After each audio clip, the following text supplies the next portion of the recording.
Hi, everybody. We're now going to take a deep dive into a fascinating world, the world of Russian influence. What does it look from the inside? How does the engine under the hood work? And how does it play out in real practical life?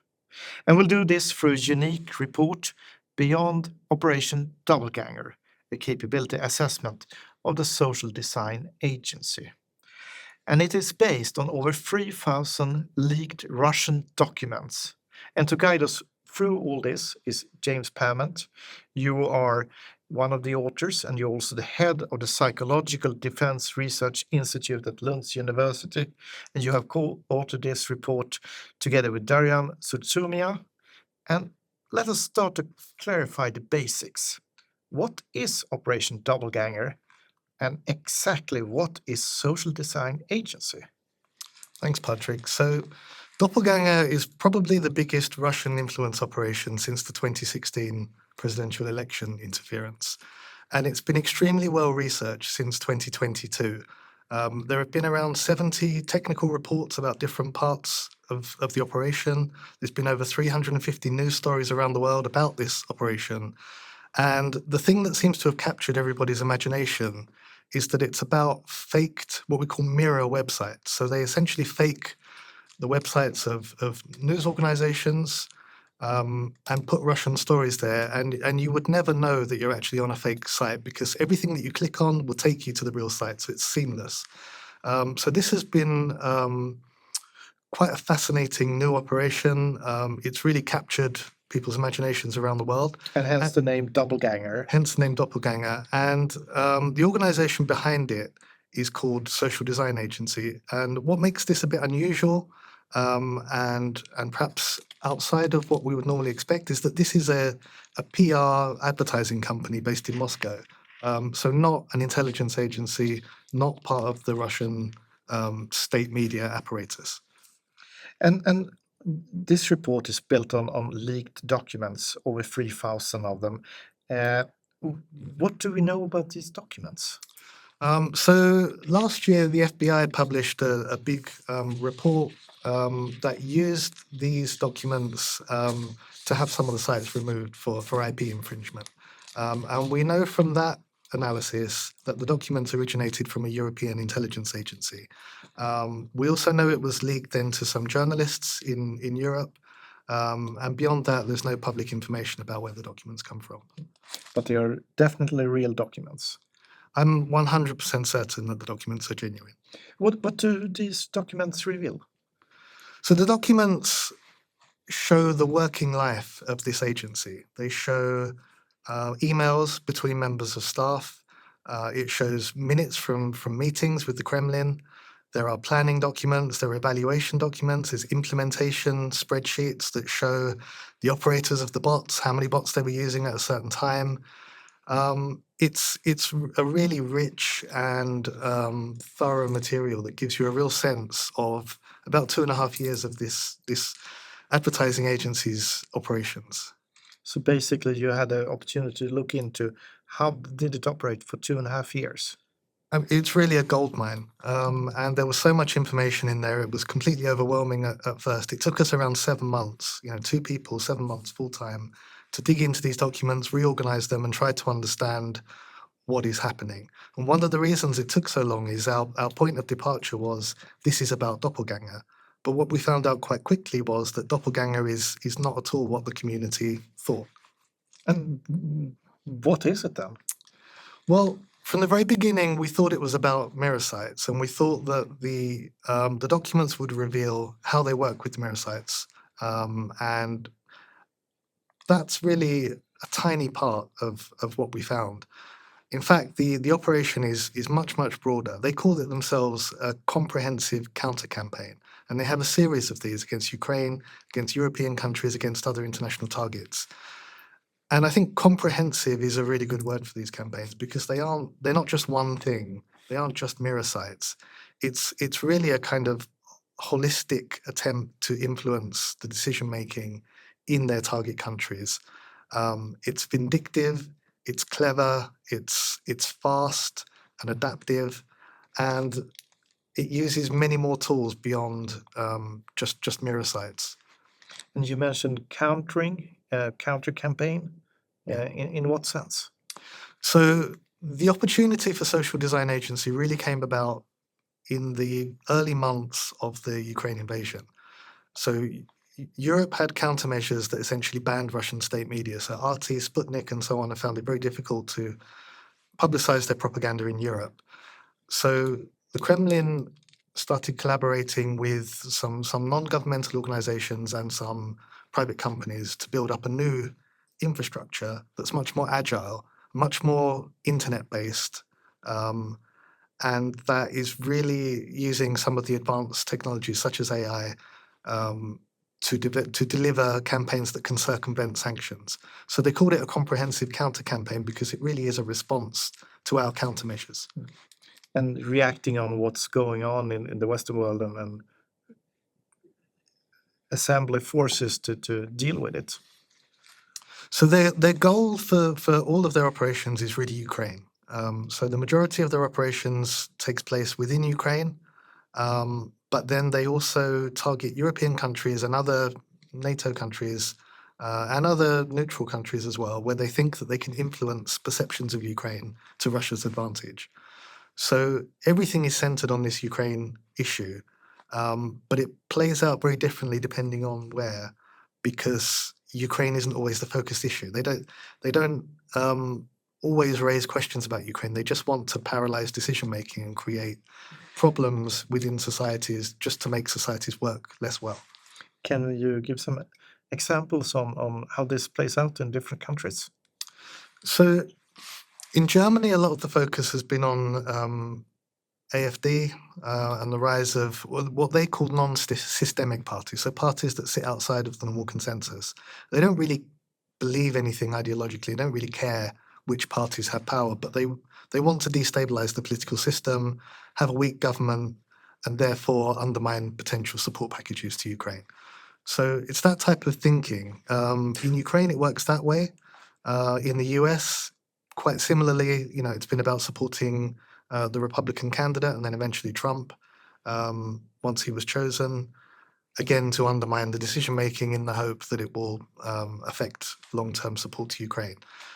In other countries, it's different. We saw examples of them trying to influence energy policy or run demonstrations, graffiti campaigns. So it really looks different depending on what's happening. Also, how the war was progressing, because they acted very differently depending on the on-the-ground situation in Ukraine. And all this was done by SDA, and you write in the report that it is shaped by a logic that could be described as a company for advertising and political campaigning, but operating within a context that is heavily dominated by intelligence and security service logics. Yeah. Could you further explain this? Yeah. So perhaps it's first worth explaining that it isn't just one country. One company. Social Design Agency is one part, but then there are several NGOs who are funded by Sergei Kirienko within the Kremlin. And they act as a network, and the funding for this network is something around 600 million euros a year. And they're running propaganda in Russia, in Ukraine, and then around the world. What SDA brings to the table is a kind of advertising know-how together with technology know-how. But everything is planned, if you like, as a component of the military campaign in Ukraine. So this is part of an information war. And some of the logic that they're using you could find in old Soviet manuals, the active measures approaches. They're using very similar methods, but then they add this advertising component onto it.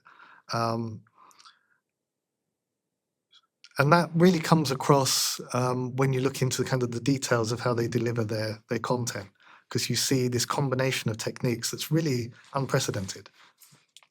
And how you mentioned a guy in the Kremlin. How does Kremlin control this and steer it? So Sergei Kirienko is one of Putin's most trusted leaders. He's very high up. Sits in the Kremlin in a very senior position. He's responsible for the newly integrated areas of Ukraine. So he's as much responsible for the kidnapping of Ukrainian children as he is for propaganda campaigns. And within his team, then are a number of people who work on delivering this propaganda.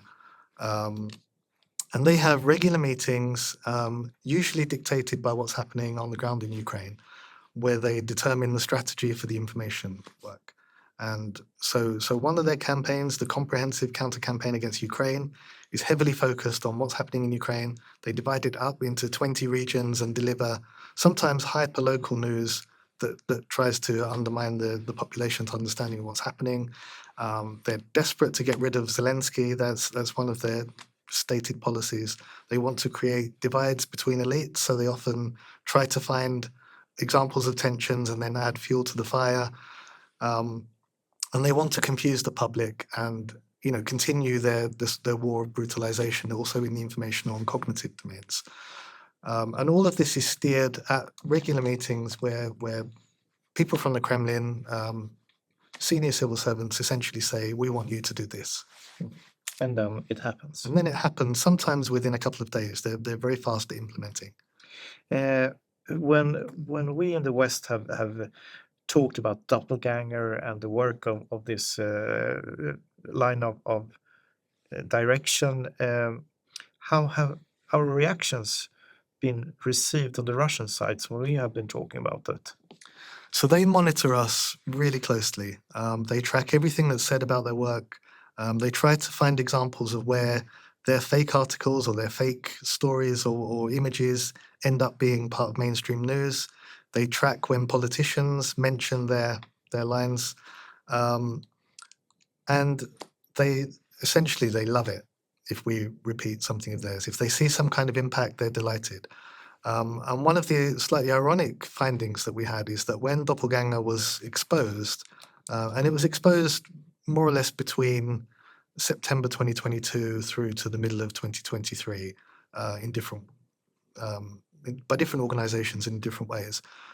But they gradually embraced the idea that Doppelganger was notorious.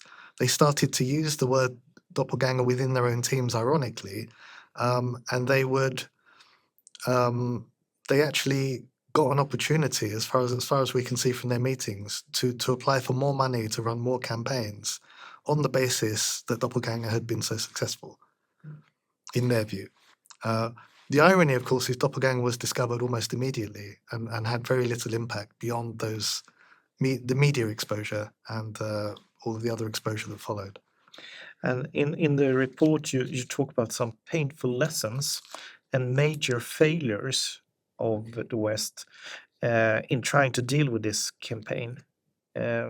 What are our major failures?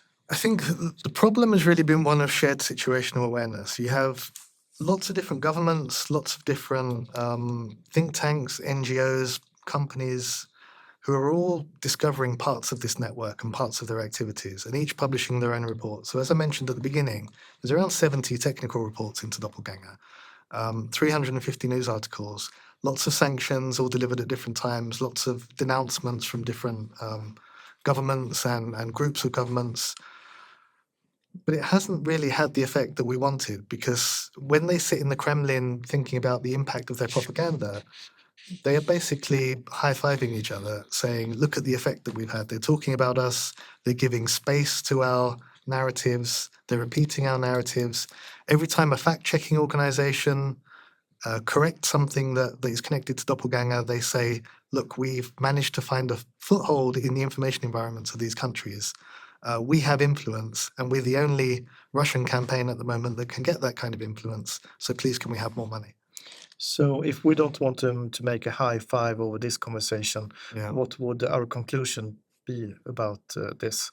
Well, I think that we have to be sure to, not just expose faulty accounts that we find and say, look, we've discovered an operation, but pull together our knowledge and then start to think about how we combat this from a security policy perspective. So how do we take decisions collectively that can really push back on their activities? At the moment, I think there's a tendency almost to find something and then go straight to a journalist and say, look what we just found. We found a Russian operation. Call it some really cool name. So there's lots of there's undercut, overload, Matryoshka, Storm Killer was one of the recent ones. And these are all just really small corners of these comprehensive campaigns. So I would like to see a community that works together to understand the strategic direction of these campaigns, and that doesn't just kind of go out with every small piece of information that's discovered along the way. Let me now quote from the report. A war, even in the information environment and cognitive realm, must be fought. That means addressing the adversary's strategic goals directly and proactively. So, how do we do that? Well, that's the question, isn't it? The thing that we're able to state unequivocally in this report from these documents is that we are in an information war, and we can do nothing. We can continue as though it's not happening, but it hasn't worked very well for us. So if we admit that we're in an information war, then we have to understand, what do we do to fight back?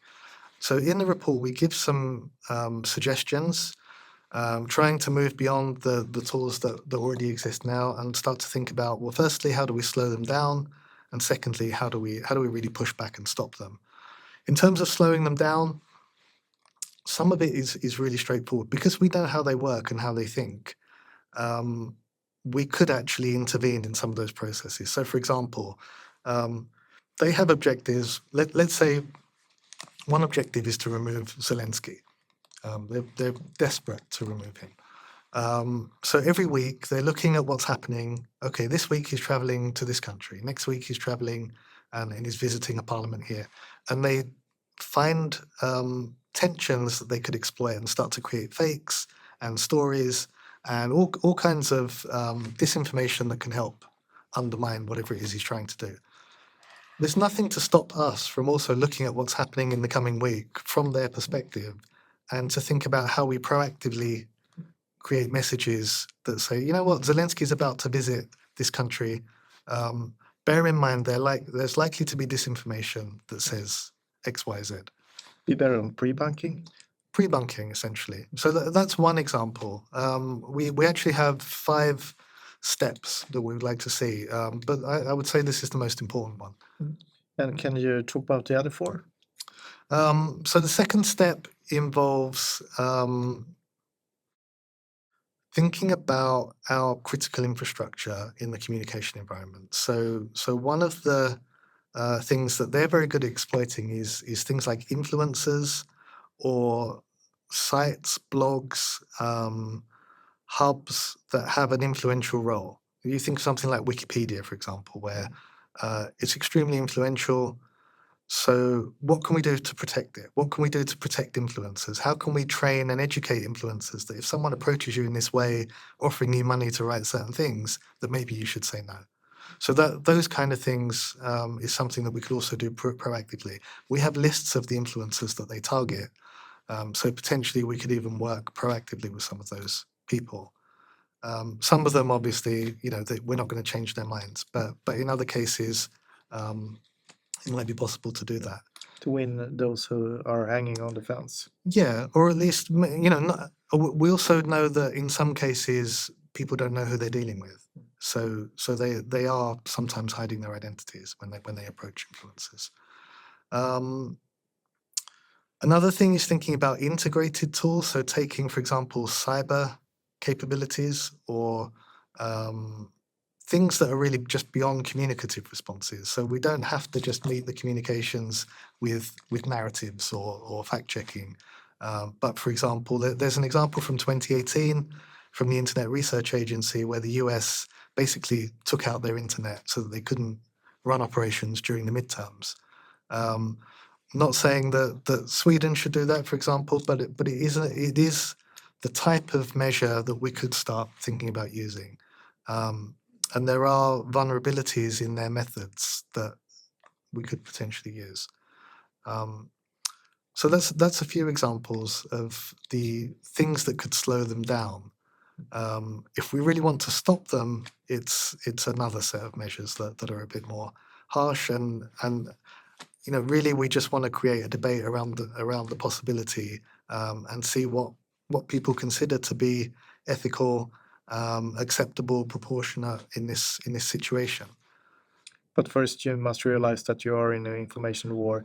Then, secondly, you must decide you want to win it. Yes. And then, third, we can start to discuss how we do it. Exactly.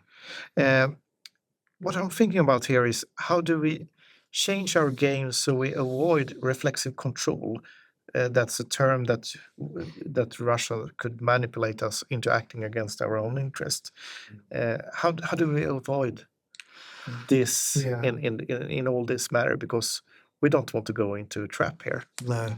Well, we found two examples where they really use reflexive control, and it's been very effective. So one of them is when they support extremist parties, for example. If we use our democratic institutions to try to intervene in that process, we end up being undemocratic. So we end up in a bind where if we do something, it's a problem. If we don't do something, it's a problem. And that's something that we haven't quite been able to figure out. But they're extremely aware of the fact that we can't figure that out. The second thing is in our fact checking, where we find examples of their disinformation. We correct it, but they've started using that as a delivery method. So they go back to the Kremlin and say, 20% of all of the disinformation that was discovered in Germany originated from us. Therefore, we're doing a good job. We're penetrating the information environment. And people who are skeptical, people who are questioning things, they can find this. Therefore, we're penetrating the information environment and we're succeeding. And my final question, if we meet here again in 3 years, what do you think we will be discussing then when it comes to Russian influence and our work to counter it? Yeah, it's difficult to be optimistic about the future at the moment, and a lot depends on Ukraine, obviously. I think what's clear from the network that we've described in this report, this is not going away.